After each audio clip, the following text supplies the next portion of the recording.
That's bad. See, I tried something new for us, and this is what happened. All right, man. I gotta redo the whole dang old thing. All right. Welcome back to another episode of the Lady in the Headband podcast. Experiencing a little technical difficulties, Oh, trying am I to tweaking? do things a little differently here. But it's your boy Bryce. I'm joined by no other than my brother Tariq. Tariq. New week coming straight off of a NBA Finals, a Game 7, a classic game, classic moment. Congrats to the Oklahoma City Thunder, Shai Gilgeous-Alexander, Finals MVP. Clean sweep for him. But gotta miss it, man. I really had a whole monologue for like a minute before this thing even connected. But yeah, Tariq, how you feeling, man? Feeling good, man. Definitely down about the Halliburton injury. Yeah, Um, man. I really could not lock into the game after that. Like literally, No. like most locked in I've been in a long time. Just like eyes glued. Didn't have my phone even near me. Like y'all, when y'all was hitting the group chat, like I could see it lighting up on my tablet, but I was on my iPad. But I was like, nah, like I'm locked in. I can't, because if I look away, I'm gonna miss something. Yeah. Man, then the injury happened. And instantly, I didn't even want to watch the game no more for real. I was like, I damn near turned it off. Like the, the rest of the first quarter, I probably don't remember. I probably couldn't tell you that much from it. I saw a good chunk of the second quarter, and then the third quarter was when I was like, all right, let me try to lock back in. And I was like, at least like, let me see what happens in the first 5 minutes of the third quarter, because Yeah. I meant to tweet out like first 5 minutes of the third quarter is going to tell me who's going to win this game, and obviously OKC came out with a different hunger in the third quarter. I would just say more so a different mindset. I think they came out with the right mindset early, and then the injury happened and it really threw them off. Uh, Seeing Halliburton go down, bro, that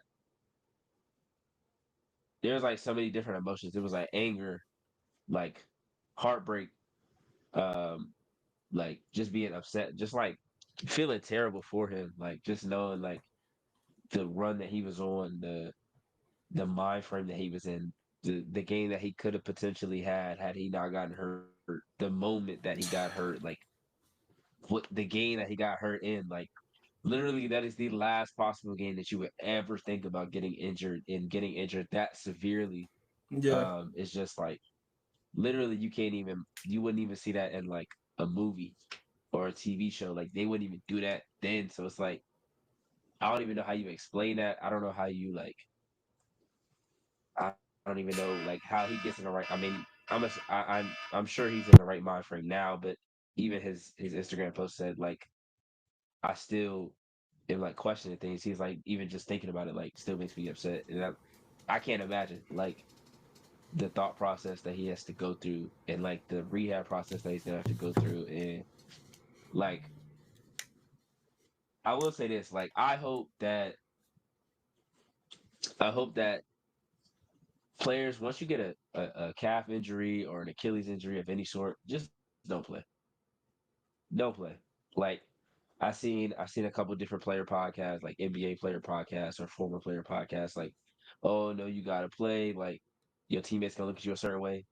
I don't give a damn how the people look at me. Listen, man. Not even a bit. I would I respect don't that care Hallie's who it decision is. either way. If he would have played in that game 6, if he didn't play in that game 6, if he didn't play the rest of the That's the series, thing though. because The it's thought like, the conversation would be totally different if he didn't play. yeah, for sure. It's just like, yo, your guy, If he didn't play, your they'd be like, oh, he's lead soft. point guard, um, got hurt. At least that's how I would have took it. You know, he got hurt, got injured, and they needed him, but he pushed through, played through, and it's like, I mean, we didn't know the severity of how bad the calf string was. We just knew it was a calf string, and it was something that it was They like, say he would have been out like maybe a month yeah, if it wasn't a playoff game or a finals game. yeah, So that's pretty severe, low key. yeah, very. And like I said in the preview from the game 7 preview, like they framed it as he wasn't playing or they frame the injury Yeah. as like because like we don't really hear about these injuries. Like last time we really heard about substantial like significant injury heading into a finals game was the KD injury, which was the same thing, a calf strain that led into a torn Achilles. Porzingis too last year. Yeah. Okay, then yeah. Not necessarily to this extent, but Porzingis was like, I die on the court before I don't play. And we was like, I what? mean, listen, bro. This is the And moment they've then been of all course man he waiting for. This is what you play ended for. up This just is what you playing train certain for. minutes. All that, bro. Like you don't just make it to the league just because you're nice in basketball. No, you make it to the league for the fact that you want to be immortalized. You know, you want to be one of the greatest. Like you want to aim. Like you play to win the championship. You don't play to lose. You play to lose. You don't play a lot. So like, which is crazy in this whole sense, bro. Like this game seven was a movie in a sense of like it was a horror movie for the Pacers, I'd say. Horror movie for Tyrese Halliburton, obviously. Because it's like, bro, you get to this moment, you get to this game seven, you get past like dealing with the injury in game six, make it through a whole game. You're starting off hot, 3 for 4 from the three. You talking trash, right? You popping your ish. Plays later, you go for a routine, dribble drive, and just like that, your season's done. Like I felt so bad. I was like, bro, like it just felt bad because it's like it just feels like it just isn't fair. I mean, life isn't fair, but it's like just damn. Cause it's like with this Indiana team, the way that things are looking, and we'll get into like the offseason moves and stuff in a sec. But really, realistically, if we talking about this Indiana team getting back to the finals or getting a championship with the group that they have, this was all or nothing for them. This is their moment to do so. If not, I'm not sure how this team is going to look in the next coming years. I'm not sure this team is going to have what it takes to compete to get to this level in the next couple of years, especially with Tyrese injury. And ain't no telling what other teams they're gonna have to face to go on like a path or a similar path to get to the finals again. I mean, like I said, they were the ultimate underdog. They were fourth seed going into this.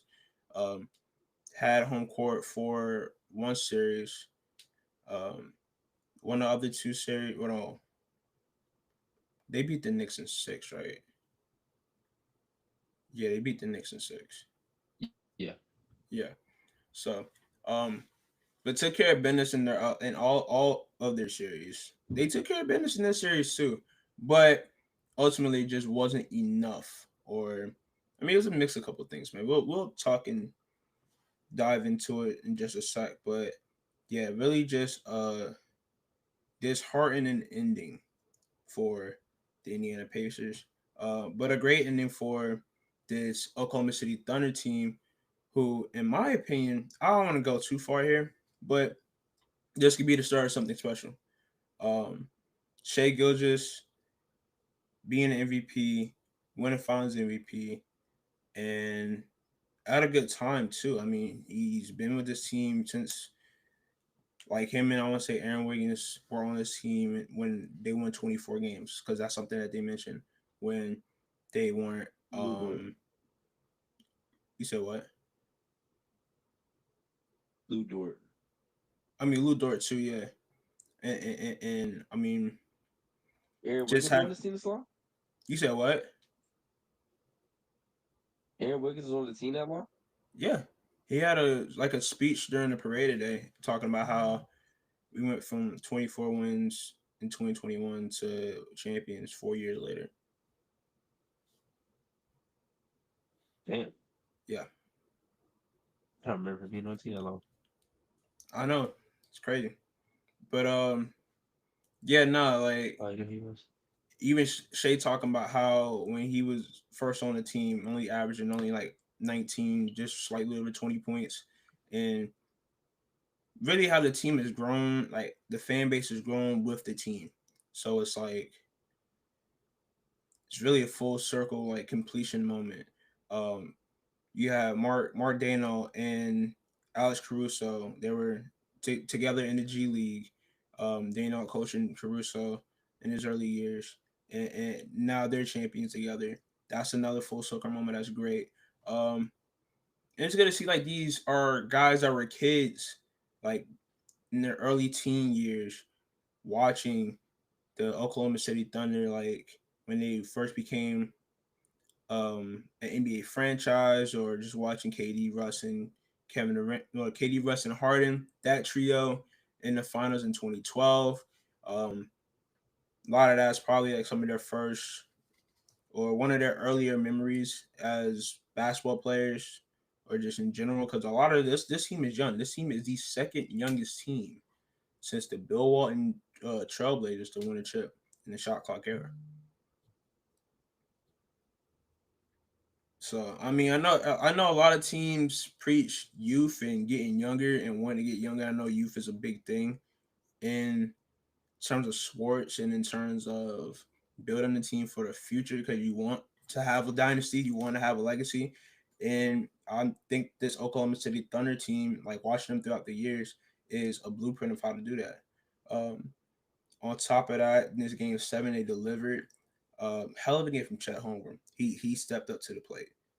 Like big props to Chet. He had 5 blocks. I want to say, was it 5 or was it 6? I think it was 5. 5 blocks, most in the NBA Finals game 7 ever. You had Shea with a crazy 20 and 10 game where he didn't get his Yeah, first turnover until like halfway through the third quarter, something like that. yeah, it Surgical, was pretty late in the game. yeah. Jalen Williams played well as well. Alex Caruso almost had a crazy putback in that game, but ultimately, man, that defense really showed out, stepped up. Um, Furthermore, why they wanted to run and they went on in the third quarter and put the exclamation point on this playoff run. But yeah, man. Shout out to Oklahoma City Thunder. Congratulations to them. Great game 7, great performances. Um, Shout out to Pascal Siakam as well. The shout out to the Indiana Pacers because they did compete. So yeah, shout out Pascal Siakam. Shout out TJ McConnell. Um, Trying to think who else was a factor in that game. No, Ben Mather made some plays. Obi Toppin made some plays. I remember Neesmith falling out. Um, Miles Turner was iffy, but yeah, TJ McConnell, bro. I love that guy's motor. All right, I love watching him play basketball for the simple fact that he's a hustler. He's gonna go out and do what he can. Under little undersized for his position, little looked over in general as a player. He's been a great role player in this league for a while now, but definitely showed why that is in that game 7. If you haven't paid attention to him at all in this playoff series or in this final series, um, killing it with the mid ranges. But yeah, ultimately though, congrats to the Oklahoma City Thunder. This is their first championship in their franchise history, and with this squad, I hope it's not the last.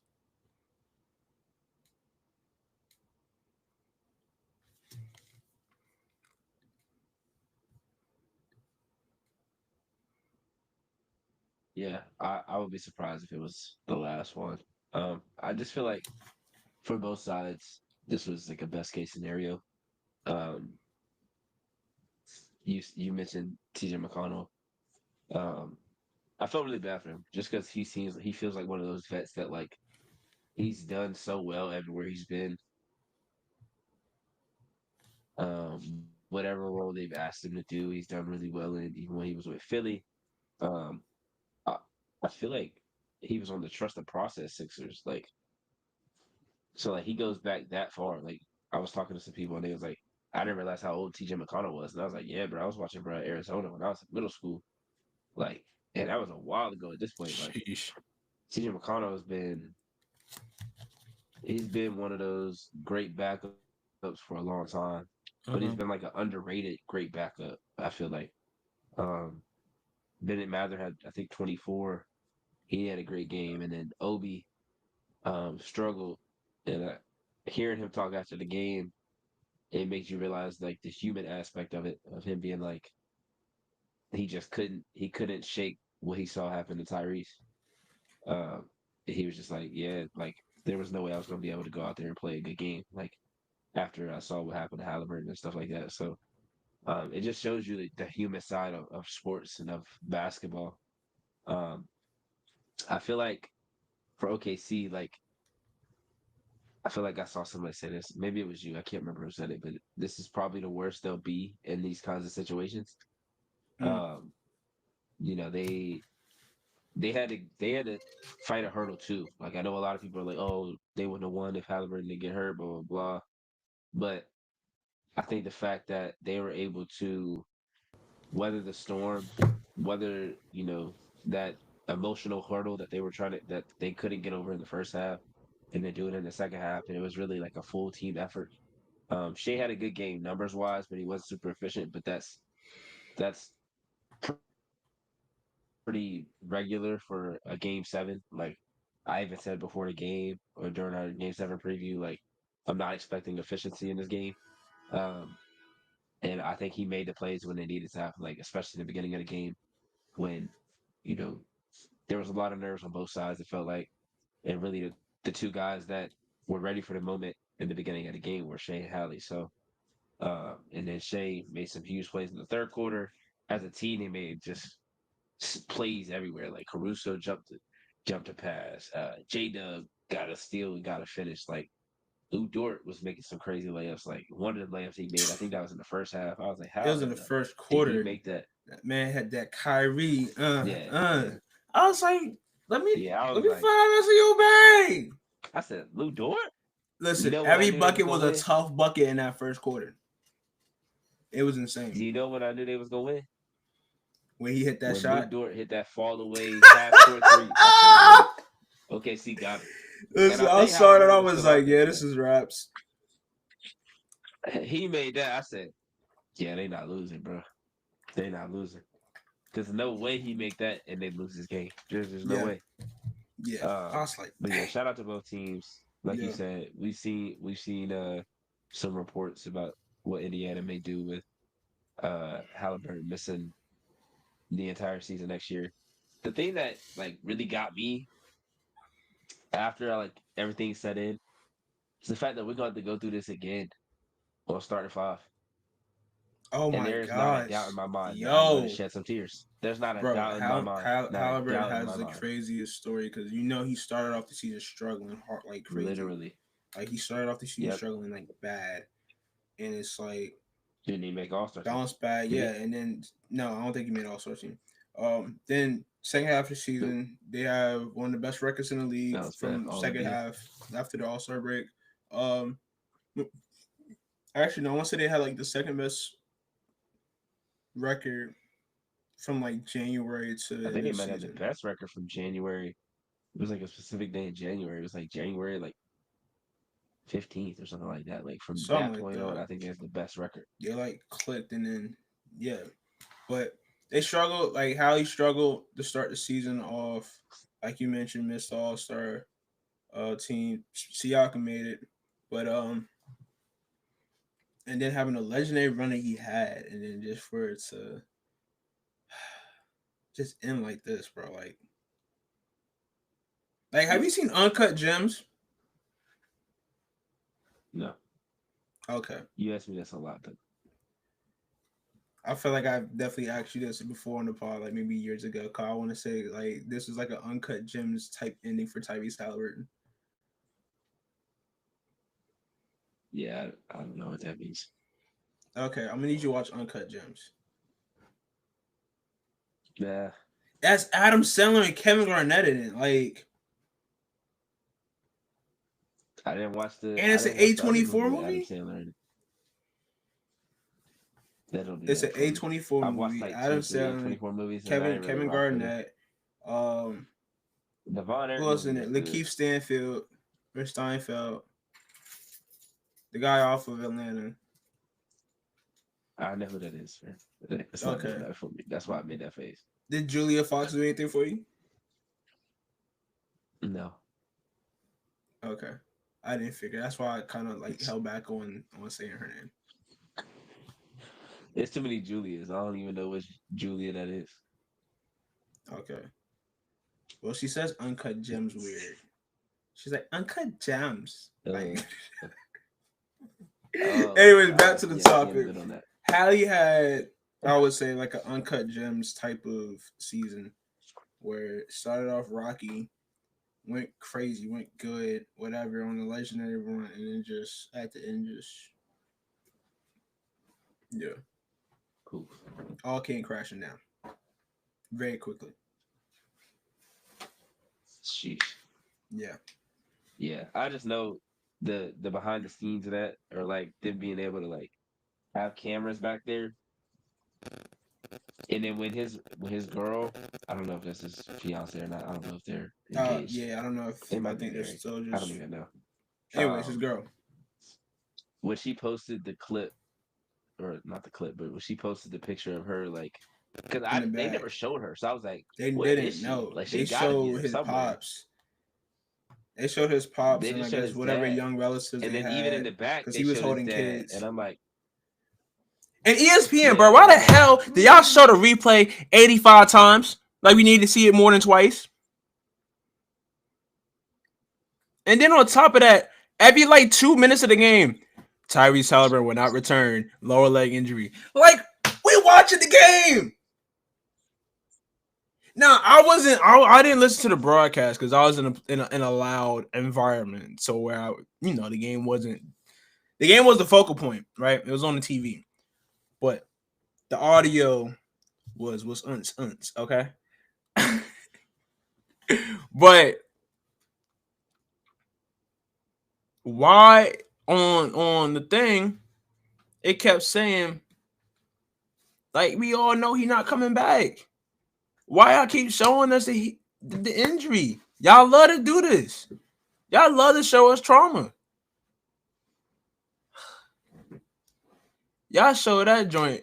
Like if nobody leg ain't poking out or break nothing crazy, y'all gonna show us an injury, somebody pulling or tearing something for the duration of that game. Like it's insane. It's insane. Insanity. But nah, man. Yeah, definitely hate it for Hallie, bro. Especially since he's one of my favorite players in the league currently. Um, but just I don't know, man. Like I have no choice but to respect it, though. Like he put it all on the line. Like he gave himself and his team the best chance to win the championship, and he was like, "Look, I'm going to play. Like this is what people do. Like this is what people play for. Like you mean to tell me I'm 48 minutes away from achieving my lifetime goal? I'm gonna sit out? No, I'm gonna play. I'm good. I'm good to go. I'm gonna go." So he thought. But yeah, it's just unfortunate to see. So praise yeah, up to Hallie. It's crazy. I was thinking about it. The two guys on the Olympic team that saw the less time both had Achilles injuries in the playoffs. Both wore number 02. But shoot, all three that wore number 0, Dame.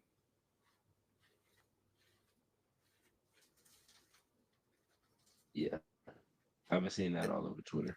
Yeah, it's unfortunate though. I Like, mean, I hate well, that it all happens three like they that, wear but number 0. What that mean? Hey, bro. All right, bro. Yeah, listen, bro. I'm not This superstitious. 2012 ass. I'm not superstitious at all, but it's a weird coincidence. Shoot. I I wasn't even trying to hoop yesterday. I was like, I saw ah, you from hooping. I don't know, bro. seeing that dude tear his Achilles, yeah. I mean, I still went, but I had to think Yeah, about it a couple of you had to think times. about your I was steps. like, I was like, my calves was kind of sore on Friday, but I took 2 days off, so I should be straight. But I was like, Tally might have said the same thing. I'm like, you know what? 'Cause people get injured, I start to second guess everything. I ain't gonna lie. Like I get When you injured get way an too injury often. of your own, yeah, like if I get injured on myself, I'll start to second question everything, like second question Mm-mm. movements and stuff like that. But I was seeing other people get injured. It's just like, ugh. Like I'll say, Nah, I'll be ready to stop except playing. outside of Hallie, other person who injury recently and made me feel like that would be Juju. Shit, Dame and Tatum. Like, bro, they were just doing regular shit. They was Yeah, catching the ball and pump faking and going. I do that yeah, all the time. I was like, nah. yeah. Look, today, literally today, I had my left foot free instead of my right foot, which is crazy. And I started to like pump fake and pivot off the left. I was like, nah. I saw a doctor say don't do that. So I was like, let me. I just shot it Pump in fake face. and I was pivot like, off the nah. left. No, not that. It's like the back pivot, like putting your Oh, foot back to go forward. Because oh, Halliburton, Dame, and Tatum all did that. yeah. They Like a push all off. pump fake. Like when you pump fake, they use their leg to push off, and their foot went behind them, Yeah, and then they went. yeah. I don't think that's what happened to Kobe because Kobe was dribbling, but all of theirs was going into their dribble. Or actually, I think Tatum was like trying to. I think Tatum tried to stop a steal or like something like that, but his foot went back like to try to do it. So I'm like, hell no. So then I'll be thinking move. I'll be overthinking movements and stuff. Somebody I was playing with on Friday, we was playing fives. Dude pulled his groin. Everybody stopped playing. We was like, yeah, we done. No. Yeah, like bad pulled his groin, bro. I'm talking about like in the ground. Like on the ground, like like nah, I'm good. I'm good. I'm going to work. I'm I'm going to going to work. work. Go to work. Nah, it's wild game. It's I'm like, nah, wild. bro. Nope. That's my sign. That's time to be done. And I'm like, bro. And that even the only, and another thing is like a month and a half ago, maybe 2 months. Somebody that we was playing pickup and dude towards Achilles there. So I'm like, bro, it's tear. I ain't never seen somebody tear their Achilles in person. Bro, did that? I said, you know what? Hey, bro, we was both going for the ball at the same time. We both went the opposite direction. He tore his Achilles. That could have been me. Nah, I'm good. I'm good. I'm good. I'm good. I don't want to play basketball that bad. Listen, If man. I'm gonna do it, just tell me, hey, don't hoop no more. I got you. I won't. I won't. I need my legs. I need them. Not trying to be out here. No. That man Not trying to be said, out here if I'm messing up gonna do it, just kangaroos tell me I won't hoop no more. That's crazy. at all. Hallie That said, you tell me, I'll do it time and time again. Not me. Hell no. listen, bro. Hey, I say, hey, he a better man than me. He said, I'll do it every single time. I say, hey, not me. Them boys bro. gonna be mad at I don't me. know. Just seeing when he hit the floor, and I was Hey, like, hey, I thought he would like y'all just get out there and listen? Oh, all right. listen. Seeing him hit the floor. I felt just hurt. I was like, damn. I Like knew it. it wasn't I knew like it instantly. I instant. knew Like it he instantly. fell on the floor and he ain't like he slipped. It's like he fell and like he Mm-mm. went down like kind of like I He don't was say like, gracefully, but he just like oh, I said, and then he hit the ground. I said, he knew. damn. And then you can see the pop on the replay. I said, please stop showing this shit because They you can see kept that. showing it. You can see the explosion of it. I said, yo, that shit full rupture. That Yeah, shit's done. Like it's cooked. gone. Like bro Like stepped wrong and I don't know, bro. Just like he like they put the camera back on him, bro. He's like crying like instantly, dog. And it's like you see a team around him. I'm like, damn, bro. Like this is he bad. knew. Like he done. He's like he I literally said, said, it's done. It's done. It's gone.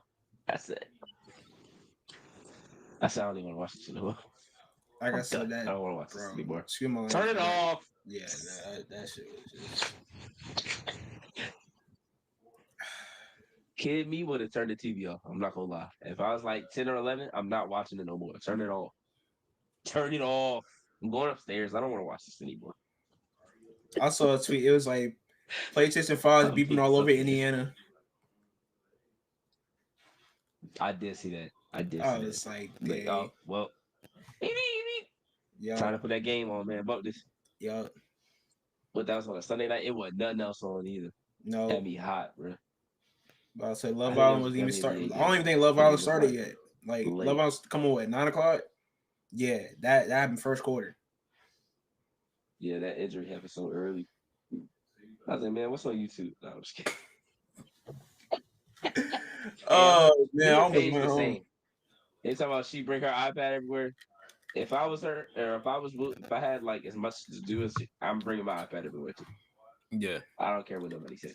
I need an I'll be, iPad, you know, but it's a no. must, brother. I'm telling you Yeah, right now, it's a must. If I don't feel like turning that TV on and go to where, bruh, 2 buttons and I'm there. So convenient, bro. So convenient. word. But And I anyways, can pick it man, up and move it. I ain't gotta. Can't take a TV with you. no. But no. Anyways, man. Now give me a portable TV. It's Hours over with. before. Hmm, I said, give me a portable TV. It's over with. Just pack it up, put it in a box. yeah. But no. Anyways, though, hours beforehand, um, early in the day, early afternoon, we finally got news. Trade. We finally got a trade. We finally got a move. And it was Kevin Durant to the Kevin Durant to the Houston Rockets.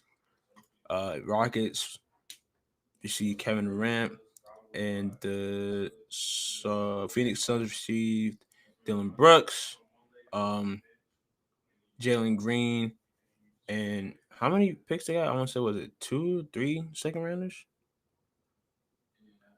That was like 5 second rounders. or five second round picks? That's what. So yeah, It was basically a lot of nothing. second rounders. I was like, boy, they just threw y'all a bunch of seconds and y'all said yes. Yep. Stupid.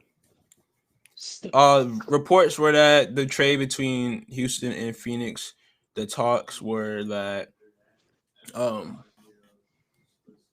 that Phoenix was able to talk Houston down. Phoenix was able to talk Houston down to get to this point. Because basically they didn't really lose much outside of their from out of their starting lineup, but I mean they did lose Jalen Green, who spent with the team for a few seasons now, and they lost Dylan Brooks, who joined them last season. Um, but I mean that in return for KD and second round picks. I mean, hey, Rockets made out on this one. Like that's on my boy. This is highway robbery. Oh my Like goodness. this is bad. But shout out to the Rockets. KD gets paired up with his old coach and Ime Udoka. Ime was an assistant with the Nets when he was there, and also was one of the coaches in Team USA. So he's reunited with him. Um, which I mean, I believe KD was very positive towards or about, like he advocated for Ime while he was there, as a lot of players did. Ime is like a player's coach. Um, so definitely interested to see how this team performs in the regular season, especially with how good Alman Thompson has been, how good Alperen Sengun has been. Um, Seeing how he pairs up with guys like Jabari Smith, and really just seeing what how it's improves them as a team, and improves their chances.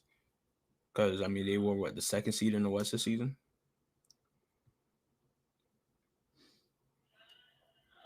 Yes. Yeah, second seed out West. Lost in the first round to to the Warriors.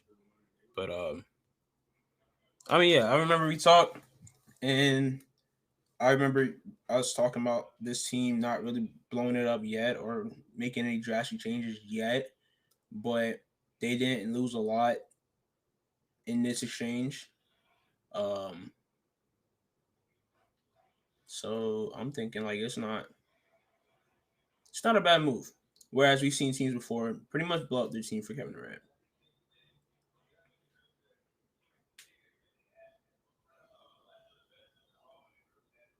You get over there?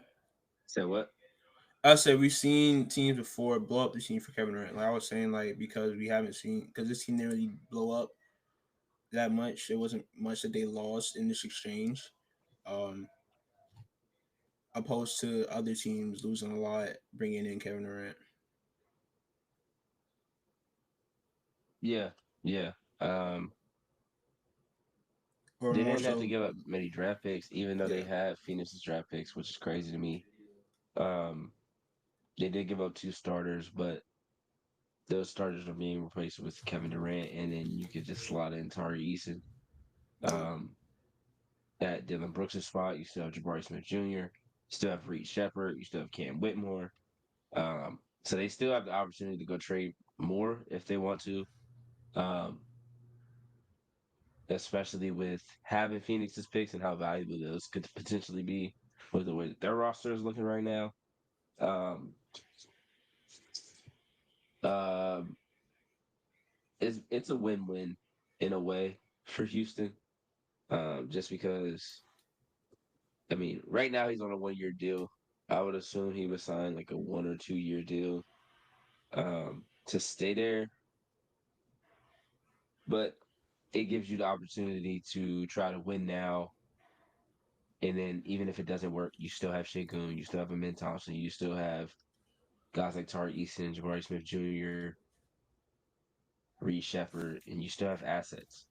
Um, so like the thing with other teams like Phoenix gave up a ton to get him, and then they didn't give up or they didn't give back a lot at all to get rid of him in a sense. So it's tough for Phoenix because it's like you're trying to do right by somebody that said they only want to go here, but at the end of the day, you would think that you would do what's best for your team. Or some owners and GMs are like, no, we're gonna do what's best for our team. So I guess that's props to KD or props to Phoenix's organization for still doing right by him, even though he wanted out.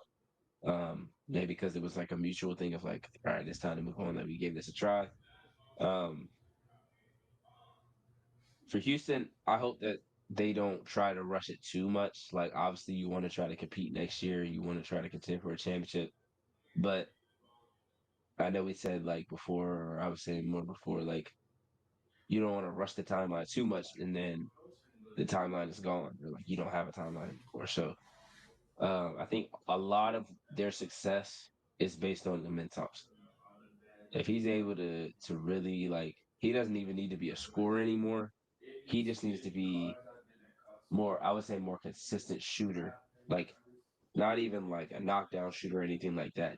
Just a shooter that you have to respect enough for him to really be able to do what he could do offensively. Because Shingun and KD and Fred VanVleet, if they keep him, is is good enough to win you some games. You throw Emin Thompson in there, Jabari Smith Jr. shooting, um, and they can really do some damage on both sides of the floor. So curious to see what it looks like for Houston. Curious to see what Phoenix does. They said they're going to keep Jalen Green, so I guess it's a Jalen Green, Devin Booker backcourt, and thus Devin Booker's going to get moved, or they do end up trading Jalen Green. Like I guess we won't know until those things happen, or one of those things happen. Um, but yeah, I feel for Phoenix in a way because like I feel more for Devin Booker than Phoenix, just because Yeah. Book had the team. Book had a team that was competing. Um, and then KD's like, all right, I want to go there. But you got to give up a lot to get him. Even Chris Paul had to leave in order for KD to be there or like stay there. Um, so it's like you gave up Aiton, like Aiton was a part of it. I want to say, um, like they basically lost their entire starting lineup of the finals team in order to bring KD there. Because I think Aiton ended up going. I don't I'm remember if recording. Aiton was necessarily in that trade, but I know he was in some kind of trade around that time. So, um, and now they're kind of stuck with just Book, and then I guess Jalen Green, and they don't really know after that. I mean, Ryan Dunn is a good piece, but it's like he was a good piece for a team that you were hoping that was winning now. So we'll see if he develops into anything more. Um, and we're seeing a lot of trades go down. So um, over the coming weeks and after tomorrow night, there'll be a lot to talk about, or a lot to at least unpack in terms of what Phoenix's goal is for the next or for next season. Hey man, look, the Nets have 5 picks. Phoenix does need picks. Be giving them 5 picks for Devin Book? No, I'm playing. So, But whatchamacallit, it's definitely an interesting situation to see where Phoenix moves, how they decide to move forward. Being that they only have guards at the moment. So seeing how they fill out the rest of that roster with the draft tomorrow, free agency. Um, there's reports saying that they're looking for a trade solution for Bradley Beal. Um, so definitely Phoenix is a team to have an eye out for this off season. Speaking of the draft, we're not let's talk about a trade that just happened. Um, Kristaps Porzingis to the Atlanta Hawks. Um, full trade details. Let me find it real quick. But yes, Porzingis to the Hawks. The Nets receive Trey Mann. The Celtics receive. Let me see.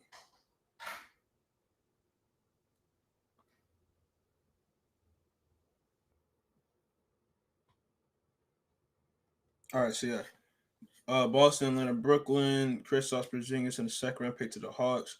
Trey Mann and Atlanta's 22nd pick in this year's draft to the Nets, and George Niang in the second round to the Celtics. That gives the Nets 5 first round picks. Now, it's a lot of talk, or there's been a lot of talk throughout the week that the Nets will be moving up or planning or trying to move up with hopes of um, drafting Ace Bailey or Jeremiah Fears. Those have been names linked to the Nets. Um, Definitely an interesting move for the Atlanta Hawks as they continue to build around Trey. Them being a team that has been in the play in the last couple of years. Um, they had number one pick last year, Zachary Richashe. yep. There we go. There we go. Look at that growth. But definitely interesting move there. Nets get a guy that can help out on the wing in Terrence Mann. And I don't know. It's just interesting to see what the Boston Sox are doing. They traded Drew Holiday for call it for Anthony Simons last night.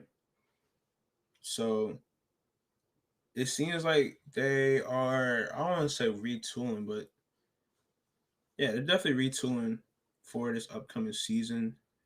Um, because they're gonna be without Jason Tatum for the whole year. He's out with Achilles.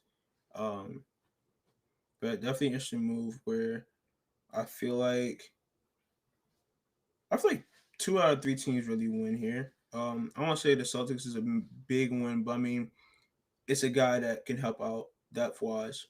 So um, definitely an interesting move though. Interesting. Nets got 5 picks. I doubt that they keep all 5 before. I thought they keep all 5 before we finish recording this episode. That's not insider intel, but that's just me saying a lot of talks are happening. A lot of moves will be made. The draft is less than 24 hours away. Um, so it's a lot. It's a lot to go on. It's a lot happening. Yeah. I mean, it's just interesting to see how quickly Boston went to move on from the core. Literally, they won last year, or part of the core, I should say. They won last year and then paid Drew and Derek White, and then just a year later, they're trading Porzingis and Drew. So, and Drew just keeps getting traded to Portland and then having Oh, to get a rerouted. report Like saying he that he is probably frustrated he's going to Portland. I don't know what it is with Drew Holiday in Portland, but because they're not trying to win. He not trying to go no, play there at 35 exactly. years old. Like, In his career, nah. um, and all the players over there are guards. Well, not all of them, but a lot of the players over there are guards. Well, they traded one away for him, so it makes sense in a way. But I'm curious to see what Boston continues to do. Getting Simons, um, getting younger in a sense on the bench, or maybe he's a starter, getting younger in a sense and cheaper. Makes sense for them. Uh, I would assume Derek White stays. I would assume Jalen Brown is staying. Uh, Oh yeah, Curious to see what Al Horford does, whether like comes back or retires. Um, After that, it's really hard to know what that team is going to look like next year. And then for Atlanta, really good pickup for them. Porzingis is when he's healthy, he's one of the best bigs in the league. Great spacer, great defender. Um, can't wait to see him and Jalen Johnson play together. That's going to be really fun. Um, Curious to see if they try to play him with a Kongwu or if it's just one of them is playing, one is on the bench, type of thing. But with so many two teams having 7 footers play at the same time, they may try to do that or just see how it works. Um, and then Portland um, is just looking to get more assets to be able to get Drew for Simons is really just trying to build assets and then or get an asset and then flip that asset and see if you can get more. So um, they did the same thing last year with him, and they were able to get Robert Williams out of it. So let's just see what they do with a team that is still rather young. It doesn't really have a complete direction, but they have a lot of young pieces that can be contributors. So curious to see what they do in the draft, and then um, here during free agency and during this trading period of sorts. yeah, definitely. With the draft being tomorrow, like I mentioned, there'll be a lot of moves to be made. So definitely interested to see what goes on. Speaking of other trades and offseason moves, you had Jordan Poole being traded to the New Orleans Pelicans for TJ McCollum. So who else was part of that trade?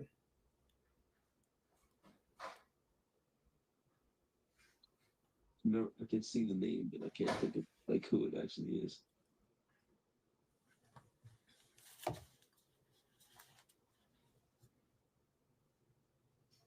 Um, Oh, all right. So New Orleans Pelicans are trading CJ McCollum, Kelly Olynyk, and a future second round pick to the Washington Wizards for Jordan Poole, Sadiq Bey, and the number 40th pick in this year's draft.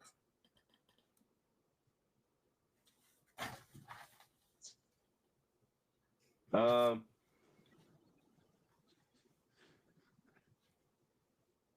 I feel like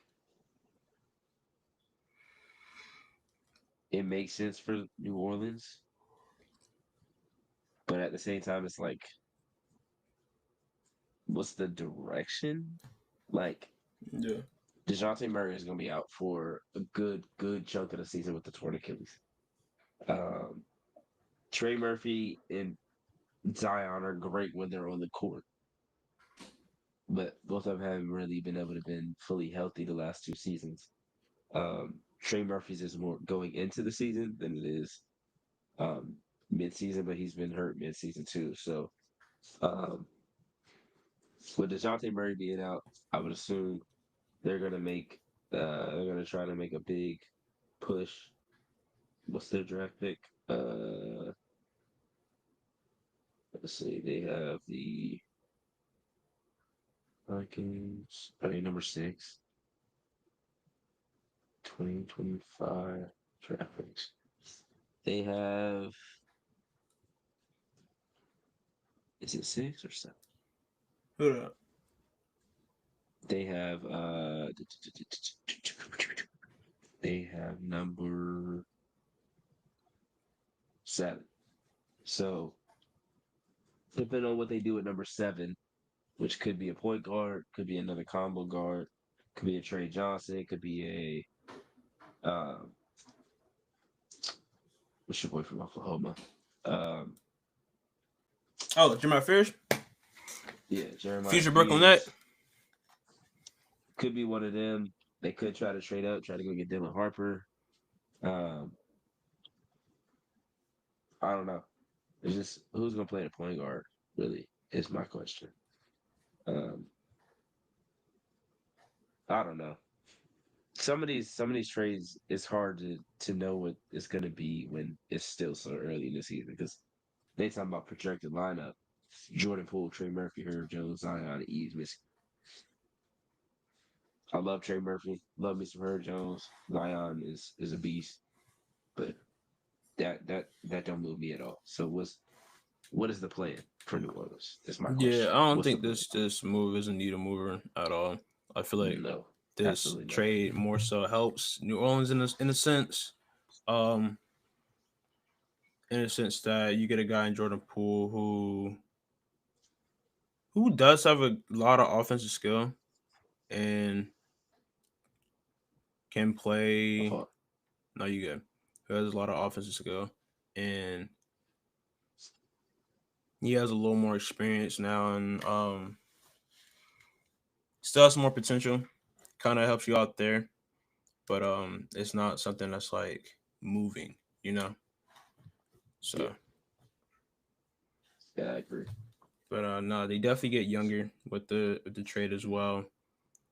Um, it's really just It's really just a lot of teams making moves to get under the cap and under the second apron. second apron. Yeah, yup. So until we see like what they finish doing or what they do in the draft and then what they do uh, the weeks after when free agency starts is when we'll really be able to know what teams are trying to do at the very least. Don't know if they're gonna do it, but what they're trying to do. Okay, so Shams quoted his tweet and said opportunistic acquisition for the Hawks and Nets, while the Celtics are now out of the salary cap second apron. Yeah, which makes sense. I mean, you trade Drew and Porzingis. There's a lot of money that just Yeah. moved off the books. Like Anthony Simons got a good deal, but it's nothing crazy. So uh, yeah, for them to be able to get off of those books, if you're not planning on competing, it makes sense. And Atlanta is like, let's take the chance. You know, we got Trey Young, we got uh Reese Sachet, we got Dyson Daniels, and we got Jalen Johnson. Let's make the push. So and again, we talked about it earlier, like how many teams are gonna feel like they have a real chance to win a championship now or get to the finals now. And with Halliburton and Tatum being hurt, that's two teams that just you're probably just marking off the list. So um, yeah, I'm curious to see how many other teams try to make that push, especially in the East, I should say. The West, I think almost everybody is trying to make that push, but in the East, it's like who's the front runner right now? Cleveland is like the clear front runner in terms Hmm. of like regular season, but after that, it's like You say Cleveland's the clear front runner? in the East, yeah. Who's next to them? Giannis not I'll about to say be the on the Bucks. Knicks. Uh, Well, I mean they're in the midst of a coaching change right now, so I yeah, would I'm see not why you saying wouldn't with really with lean towards they that. was And you don't know they how was that looking team is at gonna look. Minnesota's assistant coach. That don't Yeah. move me at all. I'll say like we don't know how that team is really gonna look quite They yet. fired Thibodeau without knowing who their coach was gonna be. That pisses Yeah. me off. And What is that? proceeded to ask around if they can interview other coaches. That are still like Mike Malone don't got a job. He don't want to coach there. What's the I word? don't Like know. what's going on here? Mike Malone Come got on now. fired. Taylor Jinks Mike got Malone ain't got no fired. job. Mike Brown ain't got no job. Mike Brown's another What one. we Mike Brown's doing, a good bro? coach. What are we doing? What are we doing? It's the Hire a good Knicks. coach and move on. But they've been making great moves. So I'm not even about to say it's the Knicks because I forget dude's name off the top of my head, but he's been making good moves since he got there. So I Oh, can't really say Leon, Rose. Leon Rose. Yeah, Yeah, he's been making good moves. So I can't say yeah. it's the Knicks. But when you do stuff like that, it do make you think like It's the you made Knicks. that drastic move, and now you didn't have a backup, like you didn't have a plan for why you was firing your head coach. Date just like what 2 days after they lost in the conference finals. Wasn't long at all. Like if you was looking at assistant coaches, you could have just asked them to be your associate head coach. Like what are we doing? It find a guy that plays on the offense. I don't know what to tell Yeah, you, bro. That's just crazy to me. yeah. There's a player named Danny Wolf who is a candidate in the NBA draft, and his playing style is very similar to Nikola Jokic. And I hope that the Brooklyn Nets, for one of their 5 picks, decide to pick Danny Wolf for one of those picks. You I played would not be Michigan, right? mad at it. I would not be mad at it. I would not be mad at it. He's He went to projected Michigan. late second round. I mean, not late second round, late first round. He went to Michigan. Yup. Okay, That boy I know what nice. you're That talking boy about. smooth. That boy smooth. But getting into draft talk. Obviously, those who don't know, I'm a Nets fan. What's Rico over there? He's a Miami Heat fan. Um, I guess outside of the obvious guys, who are guys that you're looking for your team to go after, or who are guys that you like in this particular draft class? Do we even have draft picks? Let me see what our draft pick is. I'm so used to us not having no draft picks that I ain't Right. even been like looking to see if we got Like, draft who's picks y'all because last we like first typically round don't. draft pick? Was it Hami or was it Kalel? Yeah. No, we had a pick last year. It was I said Khalil. Kalel. Where was y'all draft pick We last year? Right. have we have a 20 we have the number 20 pick this year from Golden State. Okay. We have our own first round next year, which is surprising. And then we don't in 2027. And then we do every year after that. So we got some pieces now. Well, we got some assets now, Yeah, I should you say. got 20. Um, I don't know, to be honest. Let me see what mock drafts are saying, and then because it's hard to know what the team is going to look like. Like, Yeah. do we want to go get a guard? I know we're not going to get a post player. Do we want to go get a wing? Like, it's hard to know what's going to be there at 20. Like, Yeah. and it's hard to get. It's also hard to get guys because if you don't want to trade a guy like Jovic, you don't want to trade Jaime Jaquez, then you gotta open the door for them to play more. Like, it's no Yeah. reason to keep these guys on the team, not trade them, and And then those not were play guys that was reported guys that the Heat weren't ready to get up off of them. Right. for KD deal. Kalel Ware as well. ESPN has us taking Walter Clayton Jr., which Okay. I wouldn't be mad at all. Yeah. I know you rock a Walter Clayton, so Danny Wolf is at 22 going to y'all. 22. Okay. He in an I interview wouldn't said be he mad had a at Will great Riley draft. either. Had a great draft workout with us. So I seen somebody else say, I seen another thing say Jace Richardson could go to us. yeah, I Jace would rather Richardson have is projected Will around that Riley. area. Will Riley, I'm cool with. Nolan Traore, if he falls to 20, we need to get on You that. said who? Nolan Traore, he's a point guard. Okay. If he falls all the way to 20, we need to get on that because he was projected top 10 for a while. Mm. Like every time I seen his name, it was like around like 7 to 10. I feel like, and as it's gotten closer and closer, he's fell. So I wouldn't be mad. I feel like we need to go get a point guard. So if we can go get a point guard, I feel pretty good about what we're doing. I feel like Yeah. we should just build. I don't really care about no stars. I know a lot of Heat fans are just, oh, we need to go do this for a star. We need to go do this for a star. Just build, bro. You're literally seeing teams just build and teams are going to win championships. Like the Nuggets didn't go out and sign nothing crazy. The Celtics did, but they already had a great foundation and they didn't have to trade any of that foundation. They didn't have to trade Jason Tatum or Jalen Brown to build that foundation. Um, People talking about Trey Tyler, and then it's just Katie or it's just Bam and whoever else, and it's the same thing. Like say what you want about Tyler Hero, but the guys that a lot of people are asking for, unless it's Giannis, Jokic, Luca, like they're not going to be able to do a ton. Like I'm just tired of people acting like every star is just some guy that could just carry you to a championship. Like it's just not. They're just not. They're just Yeah. not. Like they were like, oh, y'all didn't do this for Dame. Dame ain't sniff no finals. Why are we doing all this for Dame? He ain't sniff no That finals. man He made it still to ain't the sniff no conference finals finals with and got Giannis. swept. All right, well, chill. That was I'm just saying. I'm that just was saying. KD Warriors. I'm just bringing it up. Just bringing it up. That's the That closest team he was got to the doomed. finals. Let's Wisconsin give finals them got this. swept, where they led that But series more than they were down in that series. that is true. They did give us a lot of But 20-point see, leads. Warriors, So I they wouldn't always say knew. that was Listen, bad. that was the thing with that Warriors team. They always knew that they were, Third quarter runs, man. yeah, Big third quarter time. Warriors. Like they were going that crazy run to get the game back and get control of that game. Yeah. I'm just tired of the same thing. Like, oh my God, y'all would trade this guy, y'all would trade this guy. But then y'all get mad if we did trade that guy and then we start losing or we're still losing. Like, I don't get it. Like, I don't know. I guess it's like, oh, we're the Heat. We don't do that. But it's like, who cares at the end of the day? Like, do you like your team or not? If you don't like your team, go root for somebody else that just goes and makes trades every freaking day, every freaking year. Like, go be a Lakers fan. If Or you go want play to just trade for 2K. the best players and lose championship and not win championships every year, go be a Lakers fan, bro. For real. We didn't do that. Like we traded for Shaq. Yes, Shaq was on the tail end of his career. Yeah.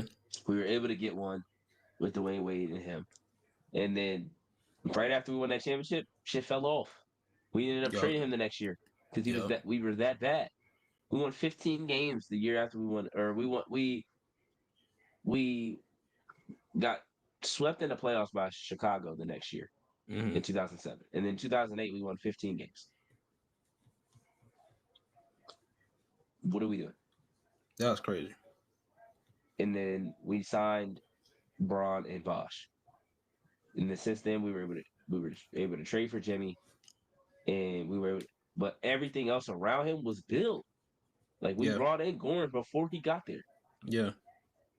We drafted Hero. We drafted Bam. We were able to pick up Duncan. We picked up Gabe Vincent. We picked up Hayward Highsmith. Like all these guys we picked up and brought in. And y'all talk about heat culture, but y'all want to trade all these guys for guys that don't care about basketball as much as y'all think they do, or don't care about winning as much as y'all think they do. But you know what? Trade everybody for KD and see how that goes. Because I guarantee you, in a year, he asking for a trade. Trade all that for Kyrie. He Oh might not man. play. He might decide, nah, I don't feel like playing basketball today. But no, go trade for him. Go trade for Dame. He gonna carry us. And he gonna do the same thing that he just had to do in Portland, which he didn't want to do, which is why he asked for a trade. But hey, what do I know? The guys that have been traded, the guys that have been hot commodities, how many chips have they won in the last 3-4 years?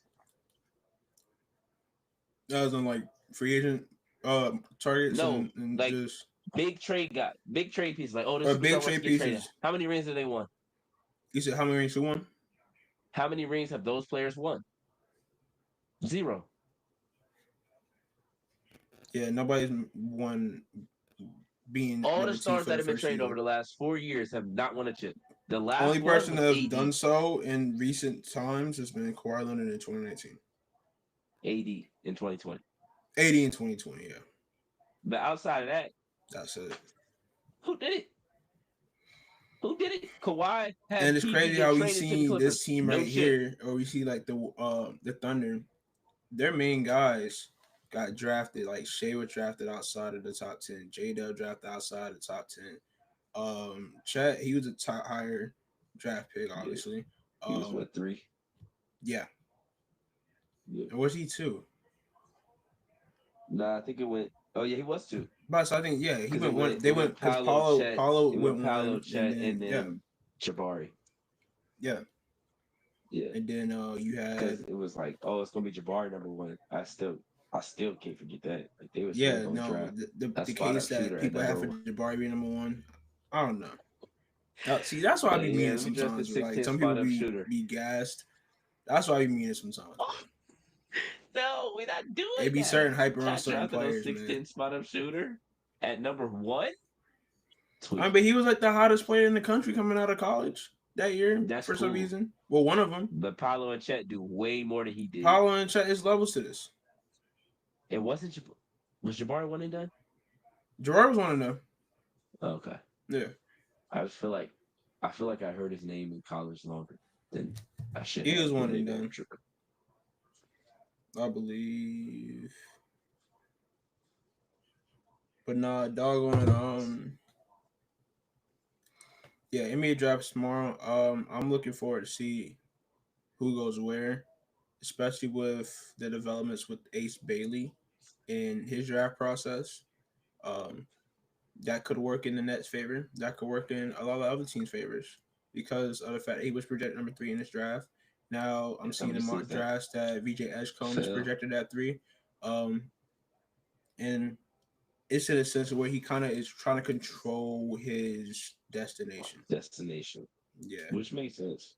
yeah, People acting like that's never happened before. And exactly. people acting like they Throughout didn't tell sports. certain people to do that. People was telling Cooper Flag to go back to college so he didn't have to go to the Wizards or the Hornets potentially. Yeah, And now when Ace Bailey does it, it's completely different. Oh, he's got too I'm not much. even gonna say what He's it too is. cocky. We already know what it is. Cause hey, shout out Eli Manning, but Eli Manning literally told the Chargers don't draft him. John Wasn't the Elway issue. I mean, it was. told It teams was. that he was gonna go play for the Yankees.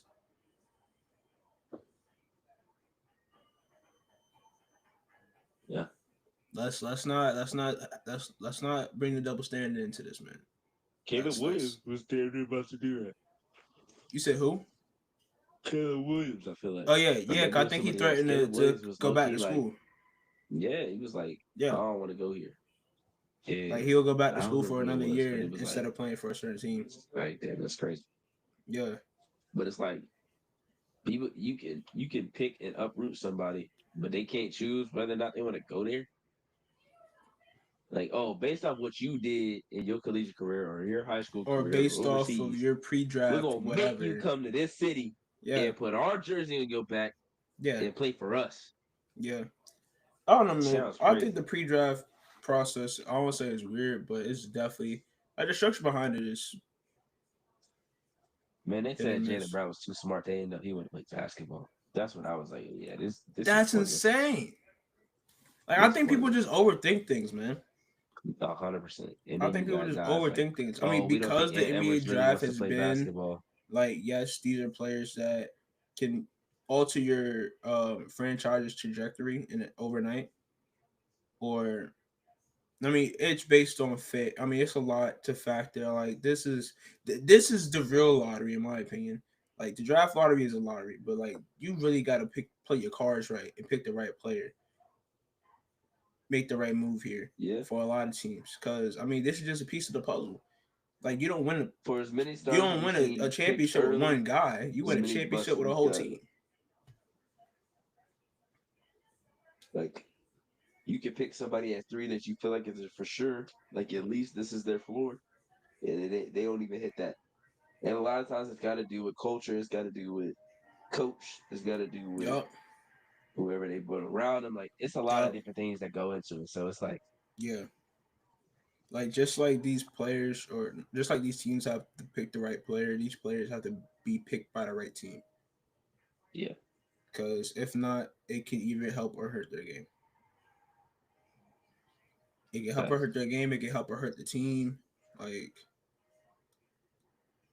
yeah. But I'm looking forward to it, man. Definitely with this class.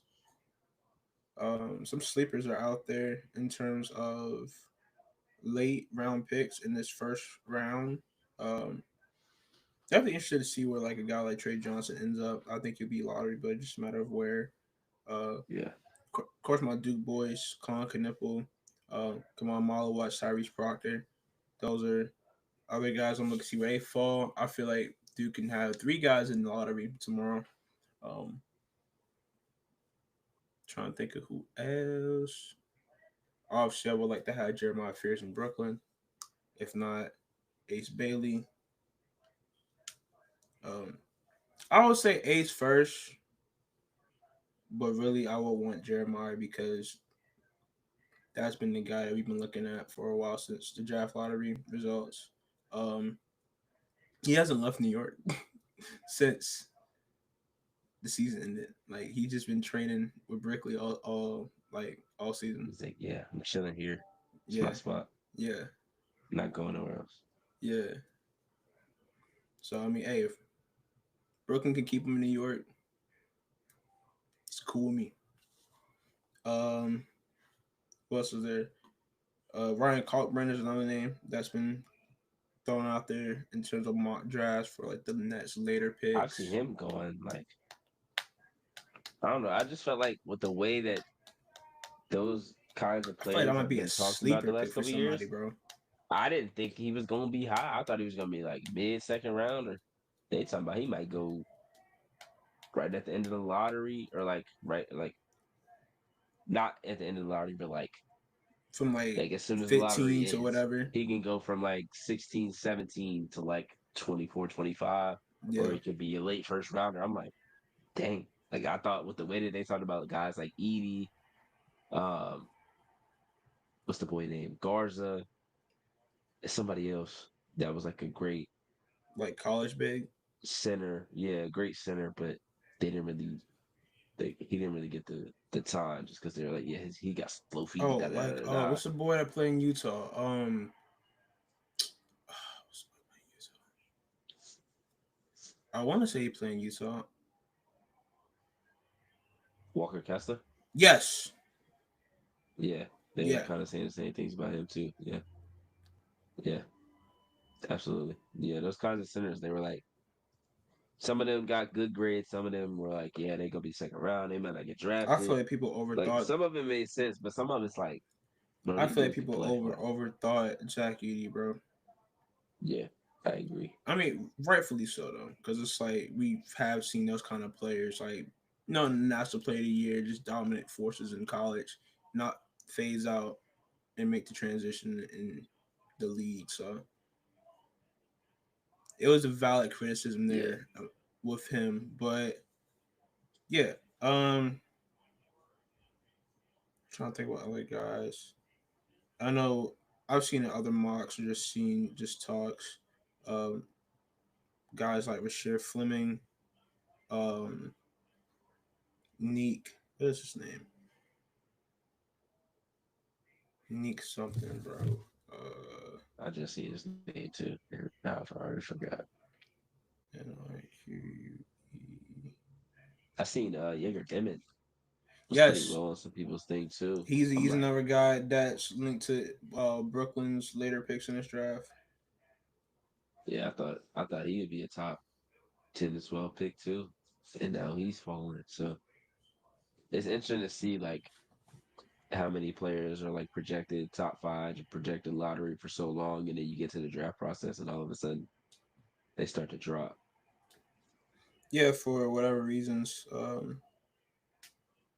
don't know, man. Just I'm the type to critique off of film or just off of what I've seen, like in live scrimmages and stuff. Like, let me judge you off of those intangibles rather than a workout with a select few people or Yeah, like measurements and stuff like that. You know what I mean? I don't know. There's things that you can teach or you can't teach, whatever, like certain intangibles. Um, I also think it's certain. It's funny that certain players get labeled good IQ yeah, and other players don't, but they don't play that differently yeah, or like understands the game. But I'm like, this player don't understand the game. We like they don't play all that different or they don't, you know. It's just funny how certain players get labeled something. Like Ace Bailey was doing the same things he was doing in high school that he did in college, and people were like, "Oh yeah, top two pick, top three pick," and then he did the same things in college. Wasn't super efficient, but also wasn't like super inefficient. Uh, yeah, and now it's like, he might be like top five, he might be top like six or seven. I'm like, what were y'all expecting him to do once he got to college? That's what he was. That's what he was in high school. That's what he was going to be in college. Like, yeah, obviously, you need him to like sharpen his tools once you get to the NBA, and you gotta be a little bit more efficient and more compact with your drills and things like that. But that's things you can work on. You would think at least, but it's like I think people use a lot of like the Jalen Green comp, and that's like kind of been like a negative connotation for him in a way.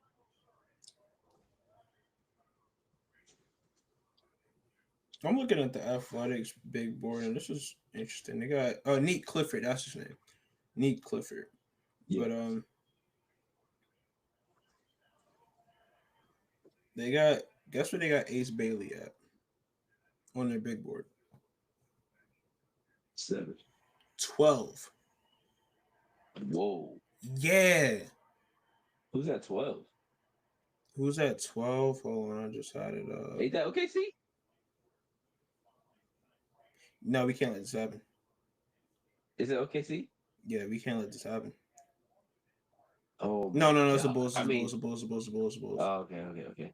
They got The 15. The Thunder got 15. I was say the Thunder have a like a close to lottery pick though. I think Thunder got 15. they're about to retool right up. Well, they won a championship on Monday, turn around on Wednesday, and draft the first rounder at 15. Yeah, And that's low key, crazy. they could have got a top 10 pick if the Sixers pick didn't jump. They almost had like a number seven. I think it was anything under 6 stayed Yeah, with the Sixers, but it was yeah. 6 and up. It went to OKC. That's crazy. And now next year, I think it's I don't remember. I don't remember how it conveys, but sheesh, that's crazy work. But yeah, there's. I'm interested to see what happens tomorrow. I think there's gonna probably gonna be a lot of movement. Um, probably gonna be a lot of trades. There's gonna be a lot of conversations on where players went and what's the fit and things like that. But at the end of the day, we won't really know until they step on the court and play. And then even then, you'll know right away. For some people, you won't know for a year or two. For some others, some you gotta take everything with a grain of salt. Everyone wants to be experts, and it's really hard to do that. Like I give a lot of credit to the people that you know they spend their entire season or spend their entire year like just knowing everything, seeing everything that you could possibly see about a player. But sometimes you don't need to see that much to know. It's there's so much like detailed things that are like, oh, this player can do this, but he can't do this, and this player needs to be able to do this if he wants to. Sometimes it's like you go to the right spot. Is he working hard enough? Is he going to be able to get better at this? Like you just never know. Because there's some players that you would have told me like, oh, this player doesn't turn out to be like that. Like, dang, for real. Like for most people, Markel Fultz was a no-brainer. He gets there and he's got a hitch in his jump shot. All of a sudden, it's like you can't account for that. Like, That man, Danny did he have Ainge, knew that hitch something we in didn't. the workouts? That's my thing. Is like, did he have that hitch in the workouts? Was he shooting the ball Danny well? Ainge knew What was he? something we How was he didn't, shooting? man.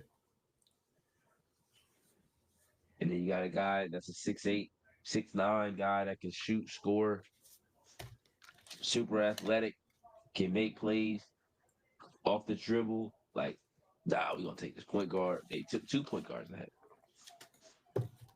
Like, and now you look at you like, damn, we should have took Tatum. You think? You think? You let the boys get 2 great wings back to back years. The boys were Jalen Brown At the and third Tatum back to spot. back years. Back to One's a back, yeah, finals same spot. MVP. Another one's an Olympian. Shoot, they both should have been Olympians, in my opinion. Yeah, yeah. So But, yeah. But nah, should be an exciting draft. Definitely looking out for more moves in this draft, for real, for real. Especially with some of the teams that are involved. The Philadelphia 76 got a third pick, and it's reports that they're shopping that pick. So, but I don't expect the Mavericks to shop number one. Obviously, Cooper Flag is going there. I don't expect the Spurs to shoot the ship number two. Um, unless they get Chances are Giannis. Dylan Harper is the second pick in the draft. So But I would actually like San Antonio to just keep going. But at the same time, if you draft Dylan Harper, is Stephon Castle playing the three? Are you playing 3 guards at the same time? Because they still got De'Aaron Fox. yeah, You got De'Aaron Fox, Stephon Castle, and Dylan Harper. You said um, Stephon Castle was untouchable. So what's the plan? You just traded for De'Aaron at the end or at the trade deadline. So you obviously value him. So it's like you playing all three guys. Dylan Harper gonna be a backup for a couple years. Like what's the word? Like I feel like if anything, you trade back.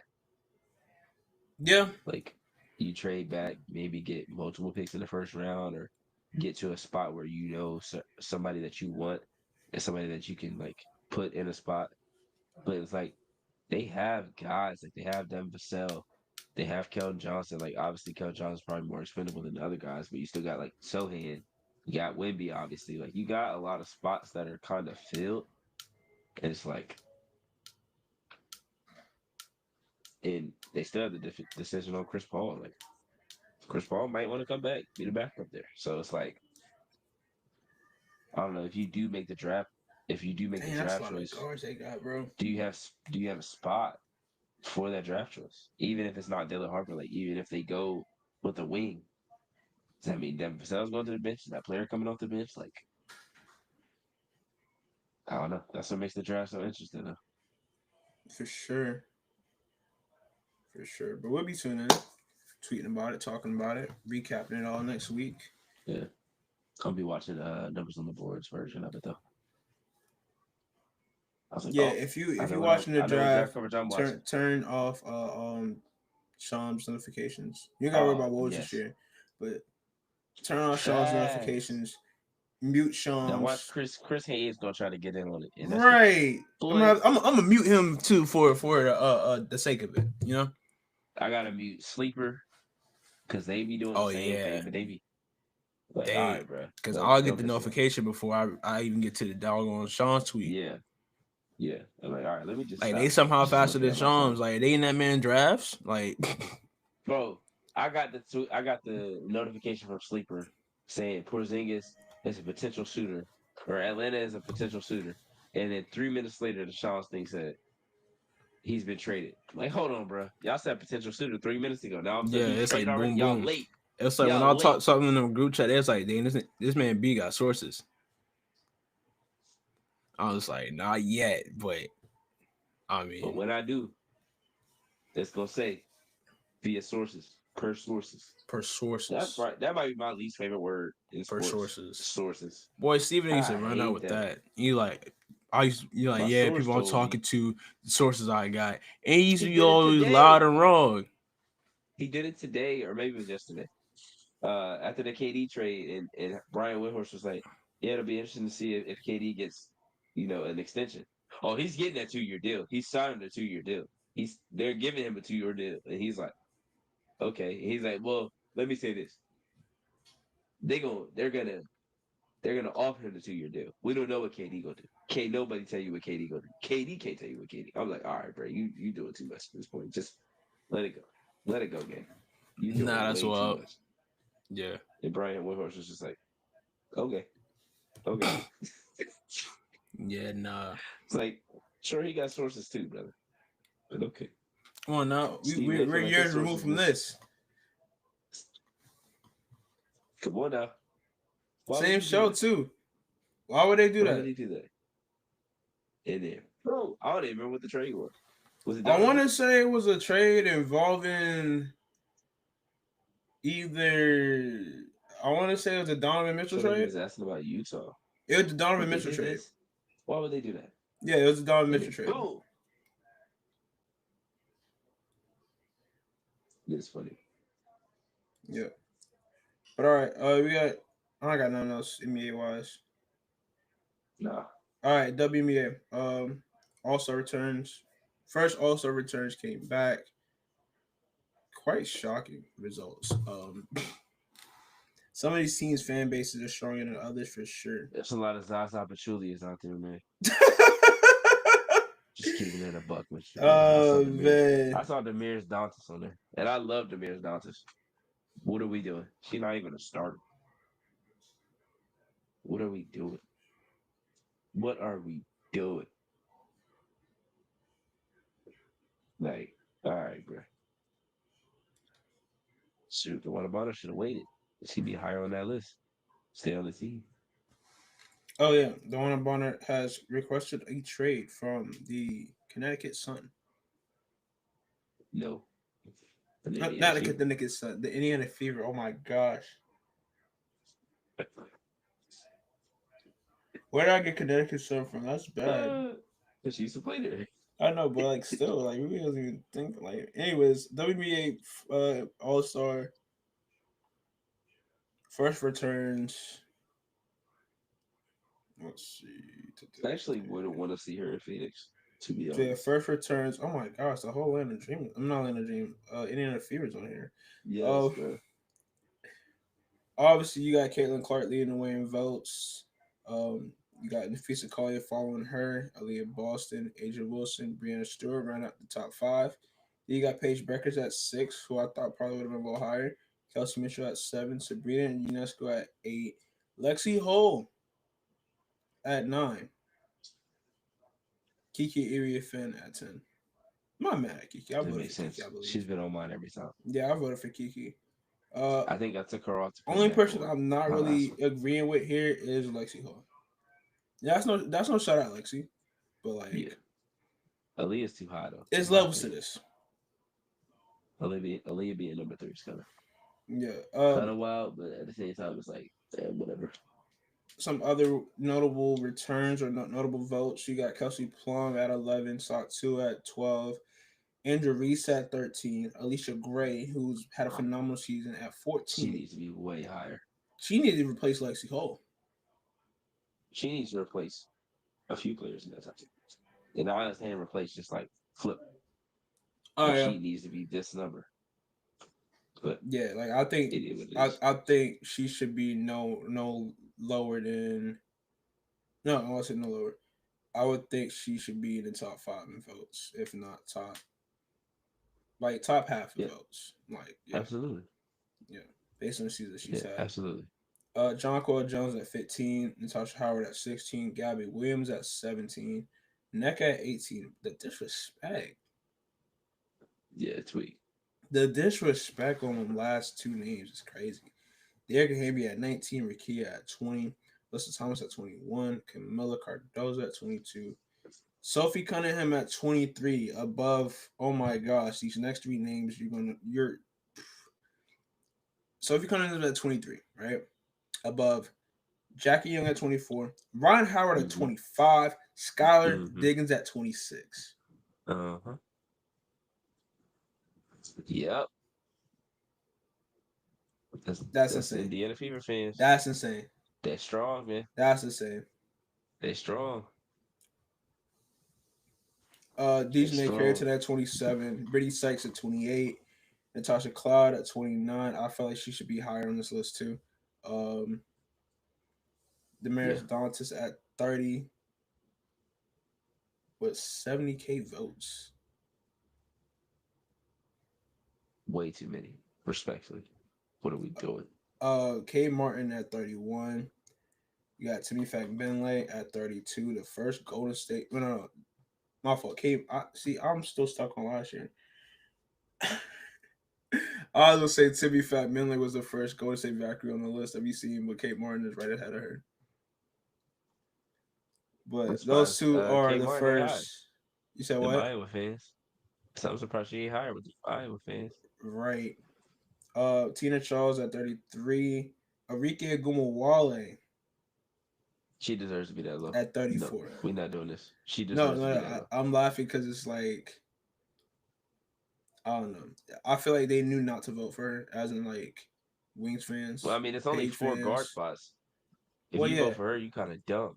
yeah.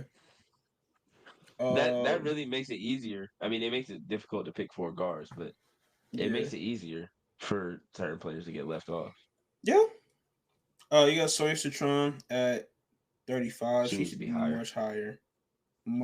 Yeah, she needs to be higher.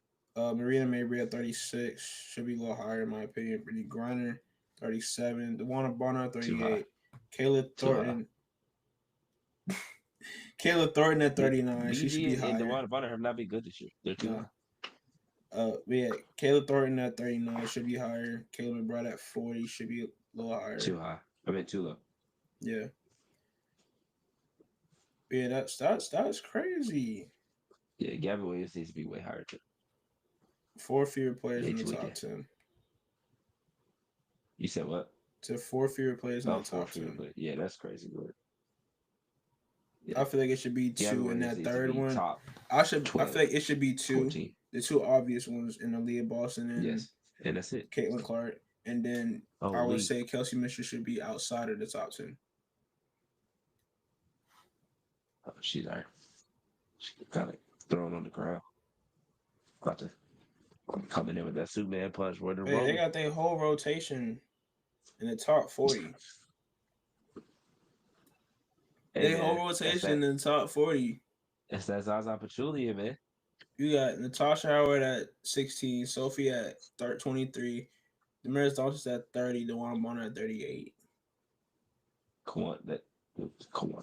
That Caitlin Clark, bro, it's different, bro. Them boy It's voted. different. I can't even say they voted. Well, yeah, they voted just straight. Whatchamacallit. They had to just voted straight Indiana Yeah, bro. players on their I've seen ballots. some crazy ballots, bro. Talk about it.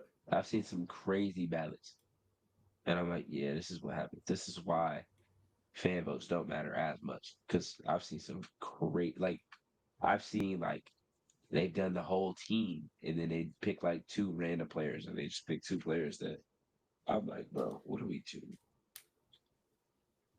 Like, bro, they don't even average 5 points a game. All-Star? Stop. Again, I need Gabby Williams to be way higher. The Storm need three. The Storm need three All-Stars. The Lynx need at least two. The Liberty will get two. Fever should get two. Aces should get two. Might get one. Um, the Wings will probably get one. The Mystics will get one. The Sun probably won't get one. The Mercury will get two. The Valkyries probably won't get one.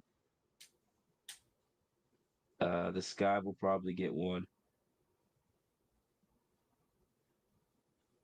I might be missing a team or two.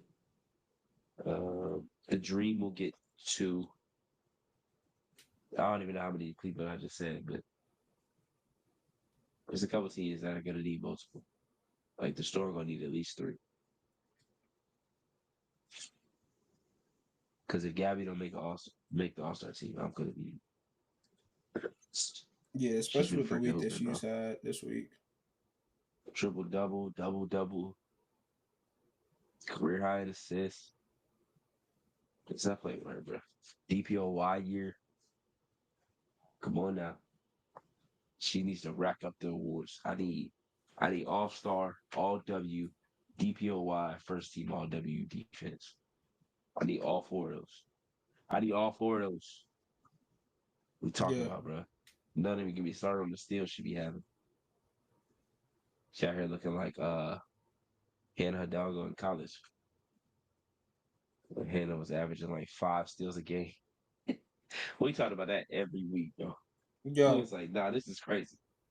Because at yeah, one point she was averaging like 6 steals a game. I think it ended up being like 4.6 or something like that.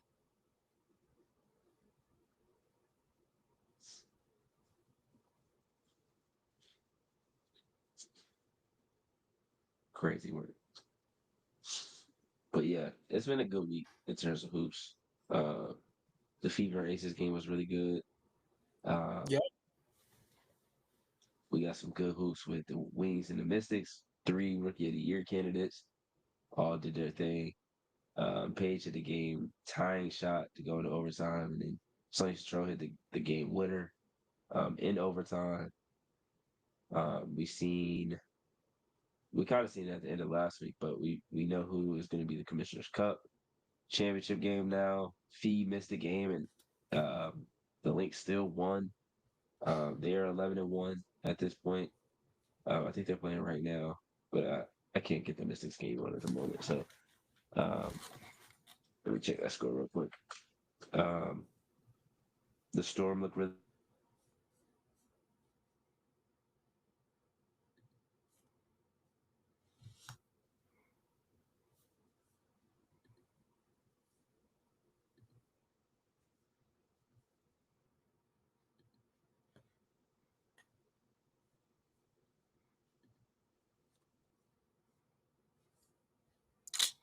All right, looks like Tariq froze or I froze. I don't know who froze.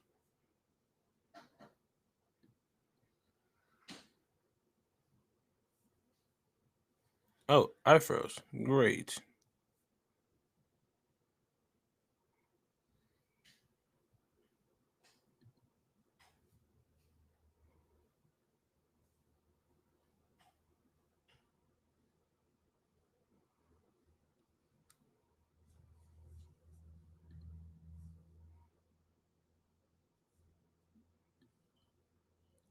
Anyways, while we wait on Tariq to get back, cause I don't know if it. Oh, I'm still in the room, but it lagged him out. But shout out to Kiki Finn and Sonya Citron who have been playing unbelievable these past couple of weeks. Paige Breckers as well. I saw a tweet that was saying like, while this draft class might not have the fame or might not have like the status that the previous draft class had in terms of hype, they are definitely one of the more pro ready draft classes that we've seen, and that's true. I mean, we saw Page go crazy a couple games. I mean, a couple weeks ago with a 35-point game. Um, hold on.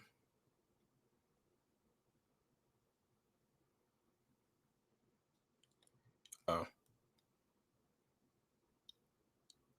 all right. Could you back right? Back good?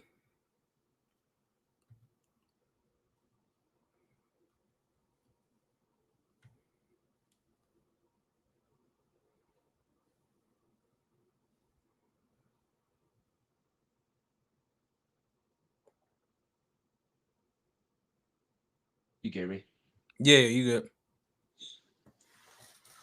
Yeah. Little, little technical difficulties on the side, but it is what it is. We make it work.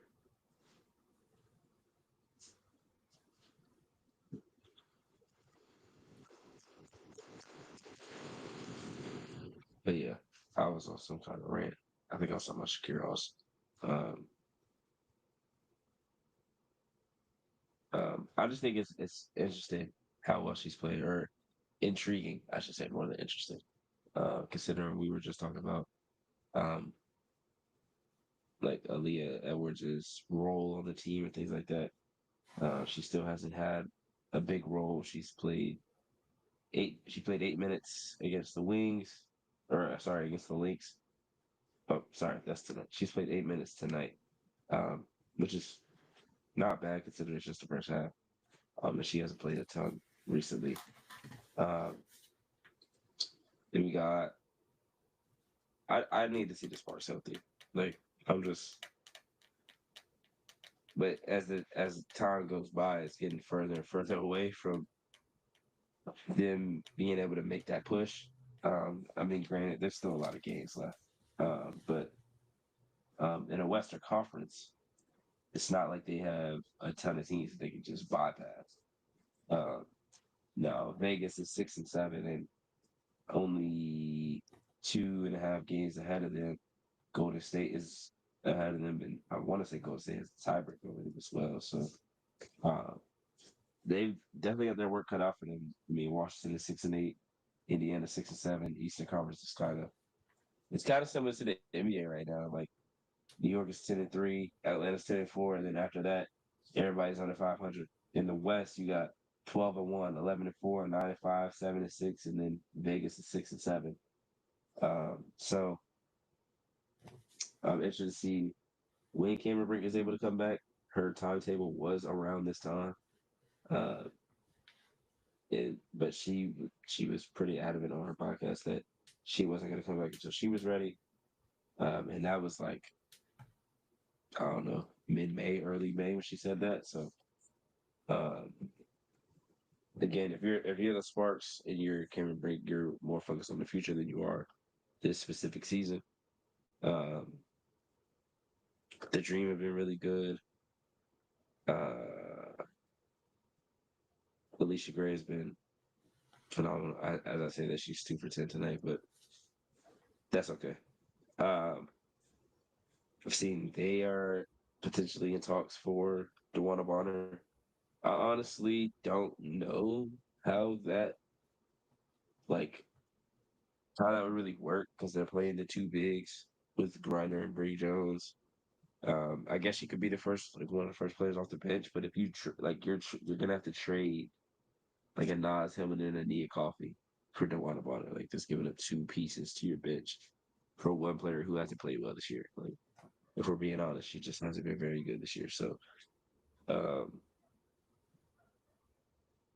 yeah, I'm really intrigued by the Storm and the Mercury though. The Storm have looked really good. The Mercury are now at basically full health with Cobb back. Alyssa Thomas is back. Um, I think the only player I think Lexi Held has been out for a while. Um, or maybe she just missed one. She missed a recent game. But outside of that, they've been relatively healthy as of recent. So I think we had questions about their size. There's still that question mark at the center spot. I feel like when you get to a series where you have to play potentially a Asia or um, a Stewie and a John Quell or a um, Fee, like it's gonna be a lot to ask for Satunas Thomas to be your top two forwards, especially with the foul trouble that Satu often gets in. And then um, obviously you want Kyle to get a rhythm and get in a flow. But I feel like everybody else around him has played really well.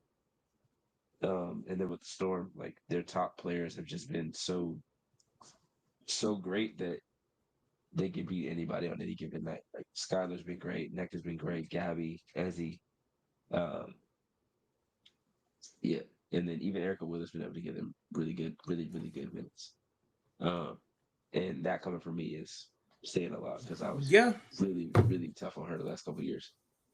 Um, I will say I'm interested to see how New York does without John Quell Yep. over the next, I think they said 4 to 6 weeks. That's a pretty good chunk of change. Sabrina missed the last game. I don't know where her timetable is. I don't know if it's like day to day or if it's like something that is like a 1 to 2 week thing. Not completely sure. Same with Fee. Hopefully, Fee is able to come back in time for Commissioner's Cup championship game because game obviously won't be as exciting or entertaining if she's not playing. But um, yeah, I'm interested to see how New York does. And then obviously Vegas still has a lot to work out in terms of like the defense and really a lot of things. Like Becky Hammond was like, I don't know, some people say she threw shade, but I don't really think she was throwing shade. I think she was just being honest. Like she told Asia, like, oh, well, you didn't wake up until the second half, which Loki was true. Like she scored almost, I don't know, 90% of her points in the second half. So Yeah. I think Asia's really frustrated though. I think like she's irritated with the way the team is playing. I don't know if it's like the roster construction necessarily. I think it's just she expects more from the team, and the team hasn't been at the level that they've been at before or the level that she expects. And I think that's been really frustrating for her. Like you can see it on her face when she's playing, like their press conferences, like she just seems really frustrated. Hmm.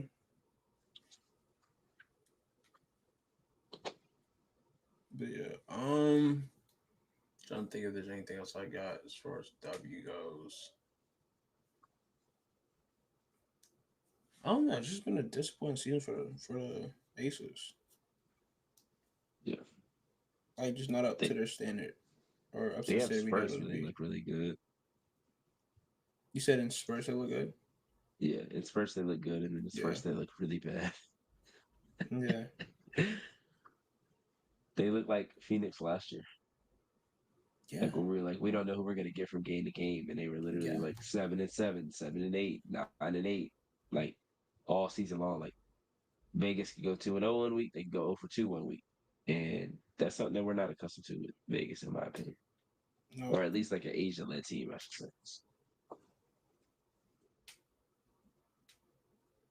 And then Joe Lloyd's played a little bit better as of recent, um, but there's still another 2/3 of the season for them to get it together. So I'm not gonna fully be like, all right, season's over, like they don't have a chance, because if I'm ranking contenders, they're still in the contenders, but they're probably at the bottom at this. Well, I was at the bottom because the Fever may be in there, and they would probably be at the bottom if it's between those two teams. Like the hard thing about the Aces is like they've won 2 championships, so it's hard to be like, yeah, they're not contenders anymore because we've seen them turn on the switch. But at the same time, that's what we expected last year, and they didn't do it. So I'm still trying to figure out whether we give them that same respect or they have to prove it. And I said I'll give them about 2 more weeks. Like I'll give them until mid-July, and if they're still playing like this, they're not contenders. Because it's gonna yeah, be really hard to just turn that on with like 4 weeks left in the season. Like, oh man, they just don't seem as hungry as Asia is, and that's the issue when you're trying to win a championship.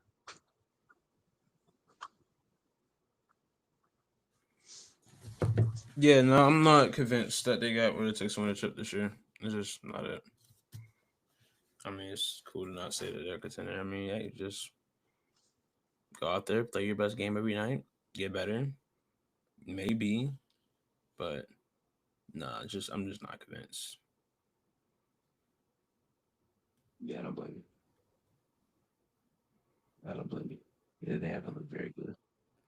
And the teams they're losing to aren't even just like, oh, we're only losing to good teams. Like they've lost to some bad teams, and not really in close Or fashion. teams that they Like, shouldn't be losing to, yeah, to like put it plainly. losing to the Sparks and the Valkyries, like that's 2 losses Yeah, you just can't have. I mean, the no, Valkyries not a bad loss.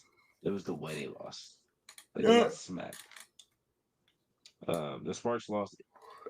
I don't want to say it's terrible because those are WNBA players from the other side too, but it's not a good. That's not a good loss. Like that's not a loss that you go back in the locker room and be like, all right, like could have gone either way, or like that's a really good team on the other side. Like they still say like, yeah, that's a really good team, but they're like they're going into that game thinking, yeah, we win in this game. Like obviously going into that with every game, but there are certain teams where you're like, all right, this really could go either way. Like if we don't come to play tonight, we're gonna lose. yeah. Um, I do want to shout out the rookies though. I want to shout out Sonya Citron. I want to shout out. Um, it's part of what I was talking about whenever you lied out. Sonya Citron, Kiki Area Fan, Paige Beckers, and especially Tahina Papau, Say that leading the again. I league couldn't hear in you. Say that three again. point percentage. With Say I it think again. I once couldn't hear she's you. shooting like what 53 or 57% from the field. Shit, something like that. Say it again. I couldn't hear you. What player? From the Atlanta Dream by way of South Carolina In Oregon. and Oregon, Tahina Papau. In Riverside, California. Pow pow I give her pow respect. pow. Hey, we when you see that tweet talking about some pow, pow, just know she going stupid. Sparking. She going bad. She going stupid. Yeah. Shout out to you, man. Big shouts I'm out to happy as hell for Tahina her. for sure, for sure. Like people was trying to say that, oh, she not gonna translate. And they ain't even really let her get her bag yet for real. Come on now.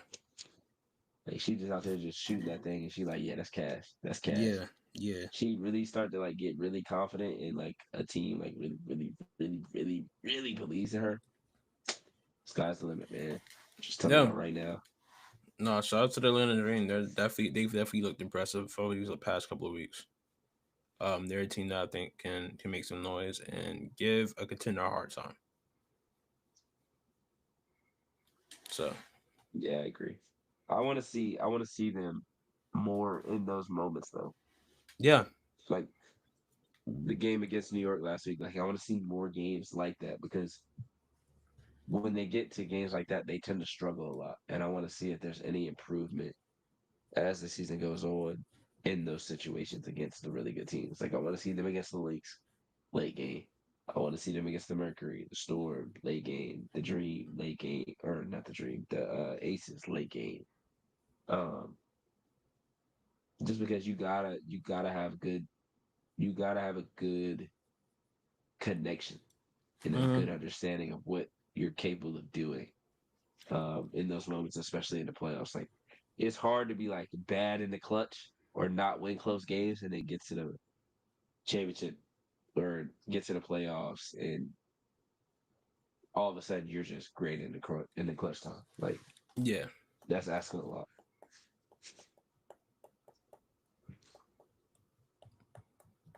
But yeah, you got anything else? No, not really. All right, cool. Thank you for tuning in to another episode of the Hitting Headman Podcast Show. It's your boy Bryce. Um, make sure y'all tap in and follow us on social media.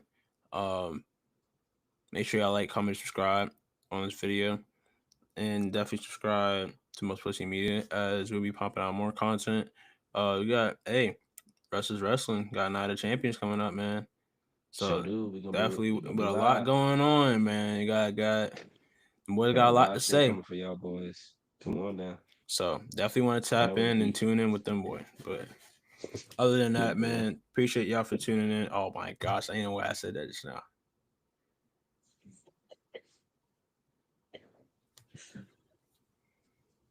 Appreciate y'all.